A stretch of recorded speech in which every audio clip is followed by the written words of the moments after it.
Hey everybody, what is going on? Maxx here with another Master Duel video for you guys. Today we are going to be taking a look at one of the lists that we are going to be laddering with here in Season 7, and that is going to be Swordsoul Tenyi.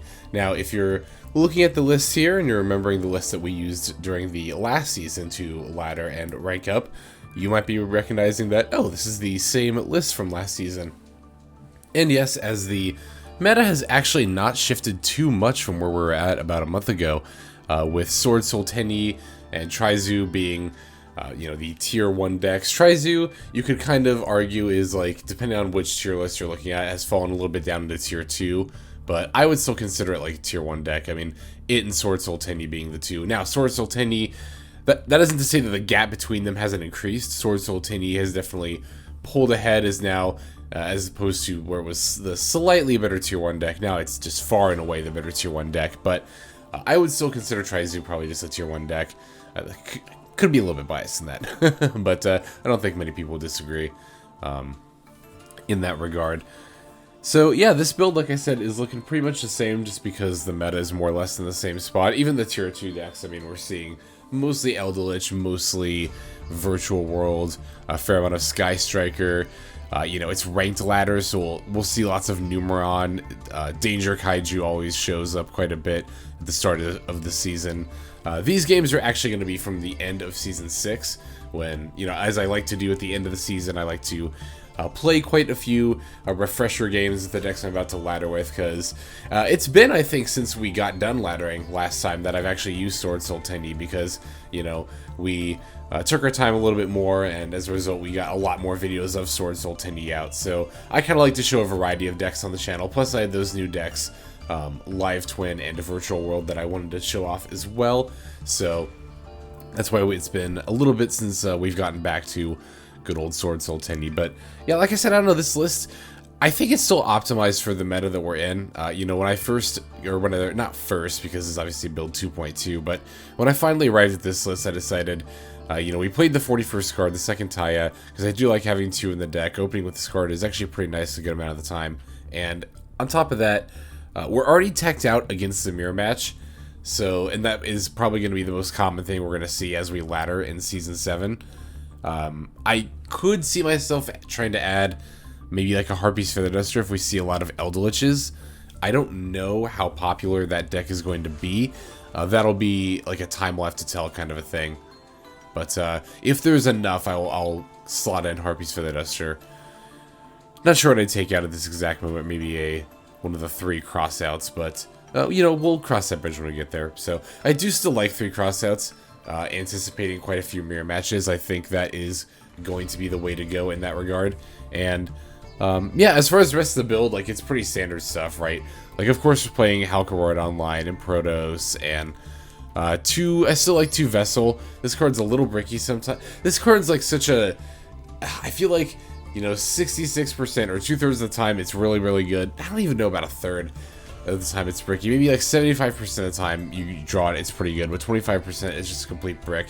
Because it really only does something if you have access to another Tenyi monster. Oh yeah, that's the other thing.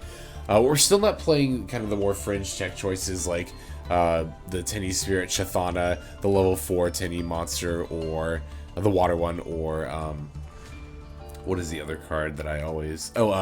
Heavenly Dragon Circle. I'm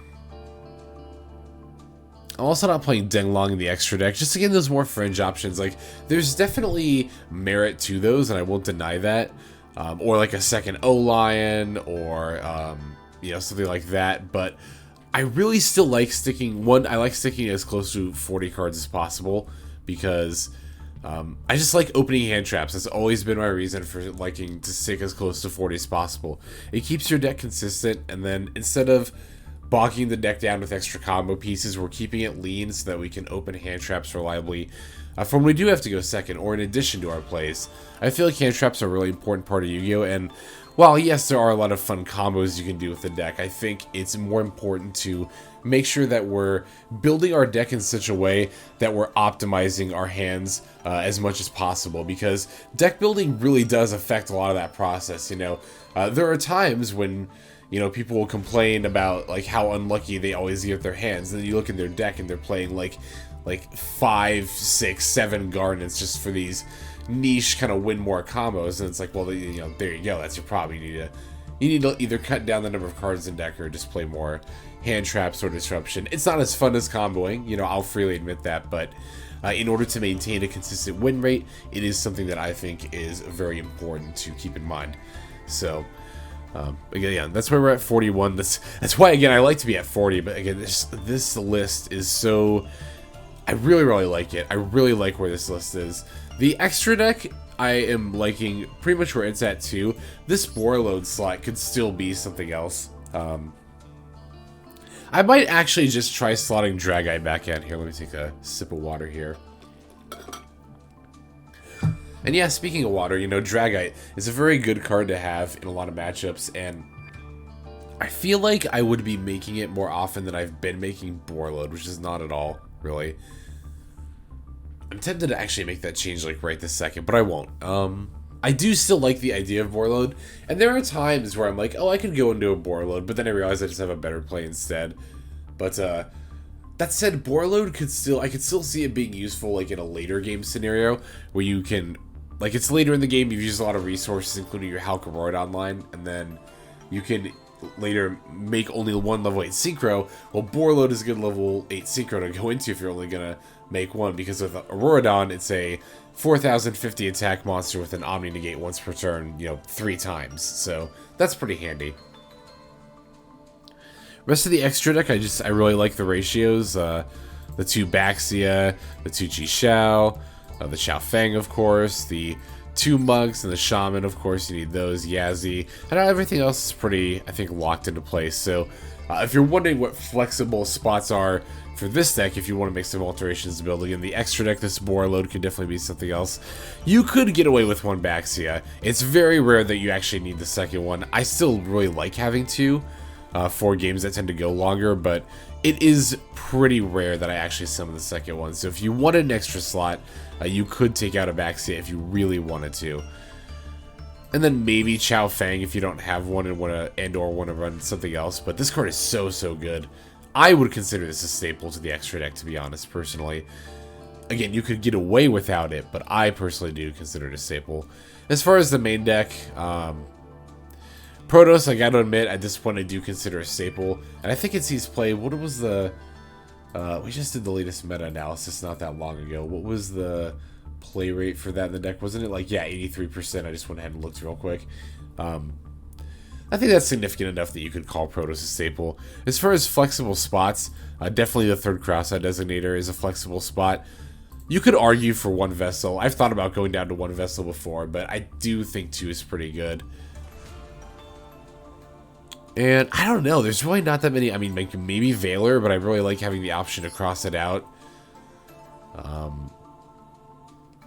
Yeah, I don't know, at that point I think if you want to add other cards, you're just going to have to add more cards to the deck, which, I mean, of all the decks in Master Duel right now, you can definitely get away with this playing, you know, upwards of like 45 cards pretty easily with this deck, and you won't be too hampered. I mean, I know I just talked about how I personally like to keep the deck lean to draw more hand traps and disruption, which I do personally like to stick to, but that's to say I don't think it's wrong to play upwards of like 45 cards. I think you can still have quite a good deck if you're playing that many. So yeah, as always, I'm going to go through the list card by card here, and then I've got some replays to show you. Again, these are going to be from the very end of Season 6. We're not quite in Season 7 at the time of recording this yet, but rest assured that you will, of course, see Season 7 gameplay with this deck very soon. So, we are playing 1 Effect Veiler, 1 Deskbot 001, 3 Tenyi Spirit Adhara, 3 Maxx, 3 Ash Blossom and Joyous Spring,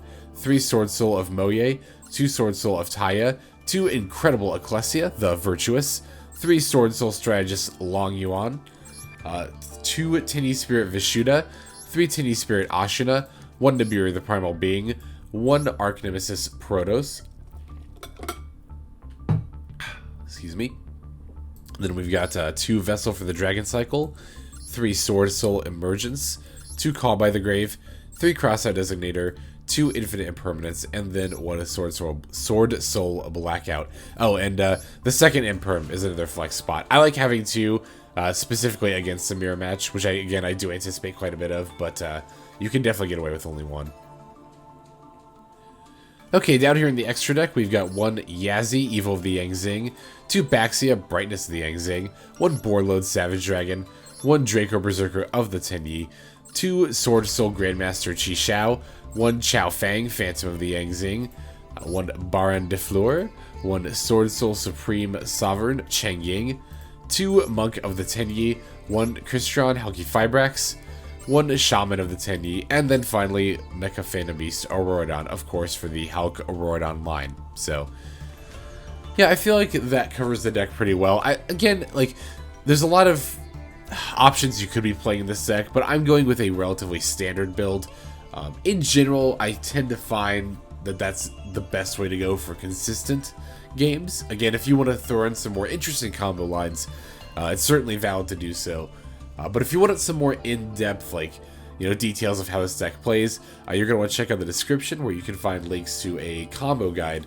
And then, of course, on the channel, I have a whole playlist and oodles of videos of Swordsoul Tenyi gameplay with this exact build, actually, as well, from the climb from last season. So, yeah, without further ado, let us go now into some gameplay.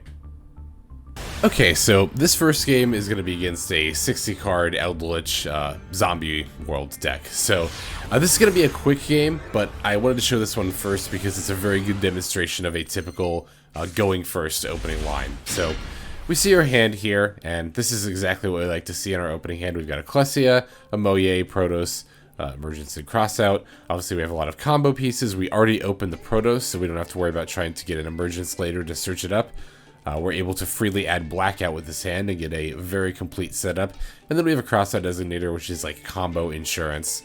One of the many reasons we play 3 copies of it. So, we're going to start with the Ecclesia here. I like to start with that over the Mo Ye, just to have more options in hand. Like having the Swordsoul / Worm card in hand, I find to be better than just having the Ecclesia when going first. There is an argument to hold it to then play next turn, but ideally, I want to set up such a good combo that I won't even need to worry about the next turn. My opponent just will either concede or not be able to do anything at all during their turn, if all goes to plan here, which it's looking like it is here. So, get the draw at the Mo Ye, we get Nash, that's very nice. And we, like I mentioned earlier, we get to search the Blackout, because we already have the means to get the Longyuan, and we already have the Protos, so we don't have to Emergence for Protos here. So, yep, I'll discard the spare Mo Ye for Longyuan, and then we're going to go ahead and summon Baron here for the Omni Negate.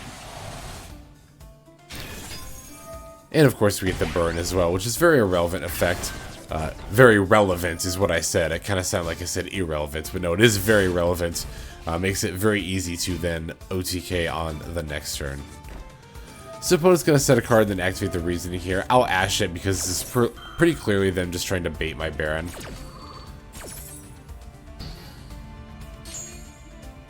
Alright, and then they summon the Necroworld Banshee and then activate Zombie World. So I did think about Baroning this effect here because this does actually turn off my Swordsoul Blackout. But then I realized, like, no, that's pretty clearly a bait as well. I'm going to let that resolve because I think it's better to have the Omni Negate for later while under the Zombie World than to stop it now in order to use Blackout, especially against this deck. So, yeah, they're going to go ahead and activate a Grass here, which, as I kind of suspected, they were just trying to bait my Omni Negate in order to get a stronger effect resolved, and that is going to be what the Grasses would be here, rather, if I didn't Omni Negate here, which I'm going to do, so. Yeah, because at this point, this is just going to leave it with 2 cards in hand. This card they've already set in a Zombie World, so 2 face downs in a Zombie World, and yep, there we go. My opponent realizes that at this point, it's pretty much over. So my plan would be to then draw, not activate Baron's effect during the standby phase, and rather activate its effect during the main phase to destroy Zombie World. Then we can flip up Blackout, target the Protos and the 2 face down cards. Protos doesn't get destroyed by card effects, so the Blackout blows up the 2 back rows for free. And then we can just turn Protos to attack mode and swing for game. Like, we don't even have to make additional plays after that. But we would have, obviously, another card in hand, as well as the Designator as well for more insurance. So, again, that's a pretty standard turn 1 line. Ideally, we're able to open something like that. Now, it won't always be, like, the Chi Xiao, the Protos, the Baron, and the Blackout. Usually it will be, at the very least, like Chi Shao and Baron is ideally what you want, but, you know, ideally you'll also throw in the Protos. If you don't already open Protos, you can search it with Emergence while you have a Synchro out, so you can Chi Shao for Emergence and then activate Emergence for the Protos, but just make sure you're able to get to a Longyuan if you do that, to still be able to summon the Baron there. And then the Blackout you can search if you already have access to the Longyuan and the Protos like I did with this hand here, so... Alright, let's go ahead and show the next game. That's going to be a bit more... These next games, they're all going to be definitely more of back and forth as opposed to just showing off a combo line. Okay, so this game is going to be against the Mirror Match, although they were pretty teched out. I saw they were playing the DPE engine, and they were playing a Super Poly as well, which I don't think I actually encountered this game, but that's a very interesting tech choice to be playing there. So we're going to go second in this case. We do open both Valor and Ash, and as well as Imperm, and our opponent actually just totally bricked, and we get to just, you know, go for free. So, although, if our opponent did have plays, we did have quite a few ways to stop them. So, even though we did get stupid lucky here, whoops, sorry, bumped the mic cable there. Even if we did get stupid lucky, we did still have interaction if they had actually done things. And as you can see with this line we're going for, we're not even using the Valor or the Ash to go into the Hulk line. So arguably, I could have used these resources and still gone into the same play. That's how I'm justifying keeping this game. But this is also a pretty good showcase for a standard Hulk Auroradon line. And they do actually have the Gamma here, so there is going to be some amount of interaction. I'm going to go ahead and try to Ash it because I really would like my Auroradon to resolve. The opponent's going to Nibiru in response. This is actually pretty good for me, because even though the Nibiru is going to be, you know, sending the Auroradon to the graveyard, the Ash is still going to negate the Gamma, which means I'll get my tokens, and that also means that since my opponent has the Nibiru up, they won't be able to activate Gamma later. I do know that if you Ash Gamma, they'll just be able to activate it later, because the only condition is to reveal, and they can do that again. And I wasn't really anticipating the Nibiru there, but I wanted to at least get my tokens on the board before, you know, Gamma negated and destroyed Auroradon, so that I would be able to get my Deskbot and get at least some amount of secret plays that way. So the Ash was really, I just used it there to buy a little bit of time. Speaking of Gamma, here it comes again, negating the Yazi. I pretty much anticipated this was going to happen, but I wanted to get the negation out of the way. Now here, I go ahead and summon the Vishuda with the Ashuna, and then use Adhara to wheel the Vishuda to my hand. And I set these two cards thinking I was going to end here, but then I realized, oh, I haven't used my normal summon yet. And I have a level 1 tutor. That's one of the reasons Valor is so good in this sec. So I'm going to go ahead and normal summon Valor and then go into Chi Shao. I'm going to be locked into Worms for the rest of this turn because I already used the Ashuna effect, but I think that's totally fine here, given that we wouldn't have had plays otherwise. Besides, I can go for Cheng Ying here, which is a very strong card in its own right. Since my opponent does have the Psyframe, Driver, and Gamma in defense mode, I'm just going to get some of the Cheng Ying in defense mode. Since I won't be able to battle through them and damage my opponent's life points anyway, I'm just not going to battle. I'll just let them get banished. That's fine with me. And we still have the Imperm and the Call by Face down, as well as the Chi Shao plus Cheng Ying setup. We got multiple tokens for potential plays on the next turn as well. So I really like where we're at right here. And now here they activate the Emergence and then reveal themselves to be, you know, the Swordsoul deck. I'm sorry, I keep bumping that wire there. I'm not really sure what they would have opened, because they would have had to have had either Emergence plus... Well, what did they add with Emergence? They added... Huh. Oh, they must not have had a... Okay, they must not have had a target. They must have just had Mo Ye top deck the Emergence. Okay, I was trying to figure out what they would have drawn to make this hand live, but... yeah, you know, I'm gonna... Okay, so I want to talk about that, right? The reason I activated Imperm here instead of using Chi Shao's effect to negate the Mo Ye is that I wanted to save Chi Shao's effect for potentially later in the turn, just in case my opponent had another play to make that Longyuan live. Then they would have, you know, specialed it in some of the token, they could have synced, so I wanted to use the Chi Shao potentially later in order to Cheng Ying banish, but, you know, my opponent ended up allowing me to banish anyway, so... Yep, since I have the normal monster, I can just go ahead and activate the vessel here. I send the Protos because I feel like I might be able to do some weird play where I wheel it back to my hand by banishing it with like Taia or something and then adding it with Adhara. I'll use the Vishuda to bounce the face down card because that's really all I'm concerned about at this point. We can use Ashuna to special the Vishuda, and then we can go to level 8 Synchro. That's going to be Baxia here. We can use Baxia, just go and put this back in the deck. And I could use more plays by popping this token, but I'm just going to go ahead and battle, so as not to play into a potential like hand trap or like a Nibiru, another Nibiru. You know, you never know if they could be running 2 or something. So, all right, yeah, that goes. I thought that went pretty well. You know, I got to show how to play through like the Gamma and the Nibiru. Even though that Nibiru didn't really have that much of an impact, still playing through that Gamma was quite a bit of fun interaction there. So we've got more games to show. Let's go ahead and move on to the next one. So this game is going to be against Evil/Live Twins, which I actually rarely run into on ladder, but it's funny that I ran into this one just a little bit after building my own Evil Live Twin deck. It actually kind of confused me what my opponent was playing at first, but it made sense once they, you know, played a secret password later on. So, yeah, opponent just sets 3 and passes, so I'm thinking it might be an Eldritch with a mediocre opening hand here. I'm going to go ahead and normal the Ecclesia. I'm basically kind of use this to prodding and see if my opponent has anything. I'll get the Mo Ye and activate that effect, revealing the Longyuan. They do have the Veiler here, but I've got a call by, so I'll go ahead and activate that. And yeah, they have the Ghost Spell. I was trying to remember if they had a Ghost Spell or a Crossout in response, because I remember they did negate this call by. It was actually the Ghost Spell, so the Ghost Spell is going to allow the Veiler negate to push through. However, that's fine, because I can still summon this Longyuan and then use the Mo Ye plus the token in order to sync for the draw, and the level 8 synchro, the G-Shout for the search, more importantly. So I'll use the Emergence to search the Taia. I'd rather just discard that than I'd rather discard that than just straight up discard like the Emergence there. So we'll sync with the Mo Ye and the token for the Chi-Shao here. Although I don't think I actually get the draw here, right? Because yeah, Veiler negates the monster, so I actually don't get the draw. And I'm not going to get the search because my opponent actually has a Solemn Judgment, which definitely threw me off a bit. I was like, Eldritch with Ghost Spell, huh? And Veiler. I thought that was... I was like, Eldritch doesn't play... I still thought I was playing against Eldritch here, but yeah, at this point I can just normal summon the Deskbot and then sink into the Yazi. I like getting that as a generic target here because it's got a good amount of attack points.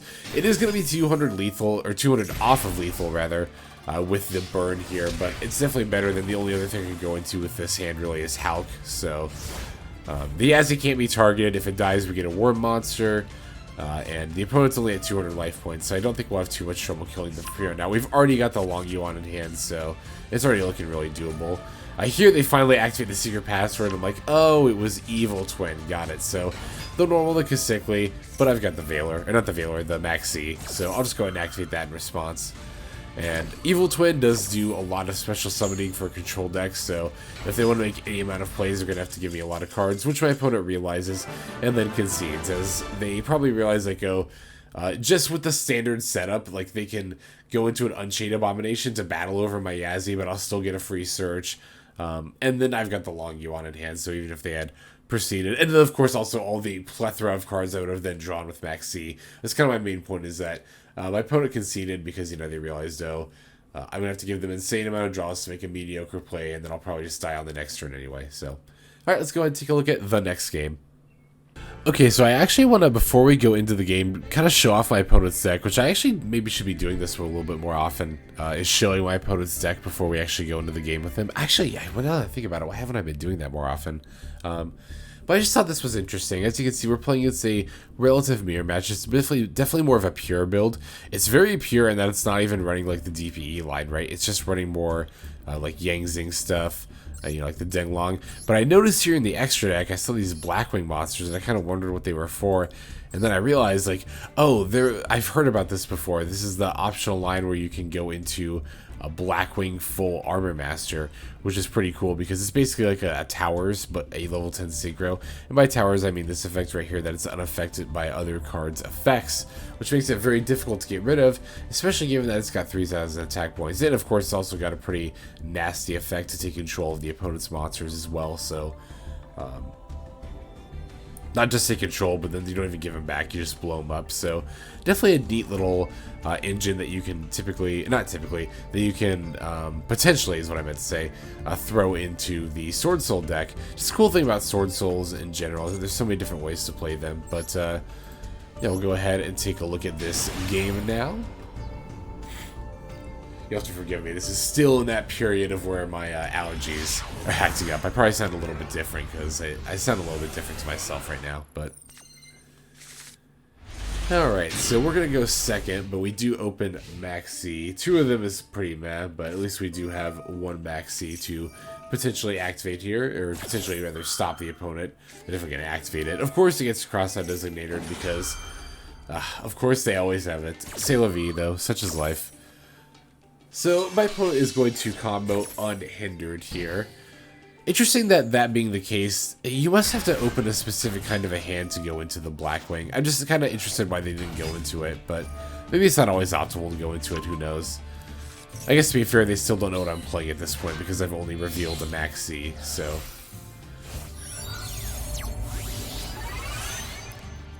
Right, the Chi Xiao, yep, comes out here. Again, we don't really have any responses in our hand at this point, so... we're going to be playing through a board of our opponents, but it's actually not going to be too hard here because it's probably not going to be much more beyond Chi Xiao plus Baron. That is typically the two big things to worry about most of the time in a mirror match against their established boards. And we can already, what I'm thinking here is not leading with the Mo Ye because that's just going to get negated by the Chi Xiao, but rather leading with the Longyuan, getting the token out, and then we can Vessel while the token is up, and use that to set up our graveyard, and then from there we should have more than enough plays in order to, you know, push through our opponent's board here. So, and drawing the Vishuda actually really helps. I can lead with that now instead of the Longyuan, in an attempt to try to bounce one of my opponent's monsters, and my opponent immediately takes the bait when I try to activate Vishuda. They use the Baron, which was actually exactly what I wanted. I think that was the best case scenario. Now, like I mentioned earlier, I can use the Longyuan to pitch the Mo Ye, and now that I have the token up, I can use Vessel to send the Ashuna to graveyard and then add the Adhara to hand. Because I have a normal monster up, I can also put this Chi Xiao back with the Vishuda, and since my opponent's already used the Omni Negate, then the only thing to be concerned about is if maybe this one card that's unknown is a hand trap, but my opponent didn't really have any prompts to respond, so I kind of doubted that was the case. Alright, now we're going to go for Cheng Ying here because I think that's gonna have the most impact overall.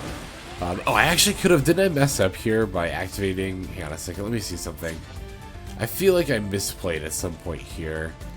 Oh, I remember now. Yeah, it was... I meant to summon Adhara, but I activated the effect because, you know, my brain saw... Oh, activate effect, that means I can special it, but... No, that was activating the effect to add this Ashuna back to my hand. What I meant to do was summon the Adhara, sync with the Vishuda, go into the Baxia, shuffle both the things back, and then I could have used the Baxia effect in order to bring back the Adhara, and then gone into Chao Feng, which would have definitely been a whole lot better, and is absolutely the play you should do here. But yeah, like I said, I accidentally activated Adhara's effect thinking it would special summon, and then realized... Because there's no backing out once you activate the effect. It was then that I realized what I had to do. I had to stop all the ghosts that were coming through. I have no idea where that came from. No, it was then that I realized that I couldn't go back. I couldn't normal summon the Adhara to continue my play there. So, fortunately, the Cheng Ying is going to activate when my opponent banishes as well. So I'll give her the Swordsoul token. That's going to force them into Link summoning. It was kind of a shame, actually, that they had used the level, or they had opted to activate the level adjusting effect on the Emergence. If they hadn't, then I could have just gotten rid of the Taia, and then my opponent couldn't have done anything with the Vishuda and the Swordsoul token. But given that they had activated Emergence's effect, they could have potentially put the Swordsoul token down to level 3, and then they could have summoned a level 10 Synchro. So I really didn't want that to happen, so that's why I just got rid of the Taia there. Or, no, not the Taia, the token itself. Because I knew then they could go into Shaman, but their plays would be relatively limited from that point forward. Also, how do you like drawing all 3 Crossout Exterminators in a row? That's something, isn't it? But still have more than enough to beat the opponent here. They concede immediately upon seeing Ashuna, but we also had Taia and Emergence, and the Crossout. I mean, 3 of them, but still having the Crossout for insurance is totally fine, especially in the mirror match where we can negate a lot more things. Alright, let's go ahead and watch the next game now. And by next game, I actually mean last game of the video. This is going to be against a Pendulum Magician deck. Always interesting to play against Pendulums there. I don't know if I'm the least familiar with them as... I mean, I guess I am the least familiar with them as a summoning mechanic as far as Master Duel goes, because I don't think I've actually ever Pendulum Summoned a Master Duel now that I think about it. No, I haven't. Nope, I never have. I'm pretty sure that Pendulum Summon counter in your little, you know how you can look up your how many times you've done all the different actions. I'm pretty sure my pendulum thing still says 0. So I've played pendulum decks IRL before, but not in Master Duel. Maxx though does tend to be pretty good against them, so we'll just go ahead and go with that right off the bat. They're going to go into the terribly tired Tapier in order to you know, get out a good floodgate while giving me minimal draws. But you know, with this Vessel here, I realized, like, okay, I can just bounce it with Vishuda. But at this point, they activate the Maxx when I go to summon the Ashuna. So I thought to myself, okay, I can just set Blackout here, and I'll wait till next turn to start going off. I don't want to give them a whole bunch of draws. I probably could have found lethal, and I probably would have been able to attack through, like, I don't know. See, that's the thing, though. Like, I might not have been able to play through a Nibiru, depending on when it came down. So I just generally like to play it safe against Maxx. I should be trying to be more adventurous with it, or, like, you know, more, what's the word I'm looking for? Maybe not adventurous, but bold, daring to play through Maxx, but I don't know. In my experience, playing it safe and not giving them as few draws as possible has tended to work pretty well for me. So we can use the Vessel instead of the Vishuda and then just bounce the Tapier. Not that it really affects our lake monsters anyway, but we'll just get it off the field now and get it over with. Then I can special Adhara and go into the Hulk line. And this is especially good because I still have the Taia, the Ecclesia, and the Emergence in hand, and I haven't normal summoned yet, so I'm already going into one of my most powerful lines, and even if that fails, I still have other strong plays for backup, and opponent must not have had any answers at all because they just concede as soon as I begin to show signs of going into the Hulk line. Alright, so that is going to do it for the gameplay. Now let's go ahead and take one more look at the deck for the outro. Okay, everybody, I want to thank you so very much for watching this video, especially all the way to the very end like this. That is very helpful. One of the best ways to support the channel is by watching to the end like this. And I hope you enjoyed getting back to some more Swordsoul Tenyi content. I know a lot of people like to watch for these duels with this deck and other like more upper tier decks like Trizu, which we will be featuring as well, as I do plan to ladder with that a bit. And maybe a little virtual world. Like, I'm still, even at the time of recording this, undecided if I want to actually throw in a little virtual world while laddering. I think it might be fun to mix things up a little bit. I've been buckling down and doing a lot of practicing with the deck, and I like to think I'm getting the hang of it pretty well. I might need to like tinker with the build a little bit in order to make it more ladder ready, but I don't know, who knows. At this point, we'll just have to wait and see. So that's about all I've got for you in this one. Like I said, I'm appreciative for you to watching to the very end. I'm also appreciative to those who are commenting and subscribing. Comments, you know I love them. You know I love talking to you guys. I say it all the time because it's true, and I want to make sure that you guys always know how appreciative I am to hear from you. And subscribing is not only another great way to support the channel, but in addition to that, it's the best way to stay up to date of when my videos come out, and they're going to come out every single day. That is something you get for subscribing, is a daily Master Duel video. So that's about all I've got for you now. Without further ado, this is Xlex signing out. There we go. I had to make sure I had a good one ready. That was decent. Whatever. Hope you have a great day. No, not a great day. I hope you have a fantastic day. There we go.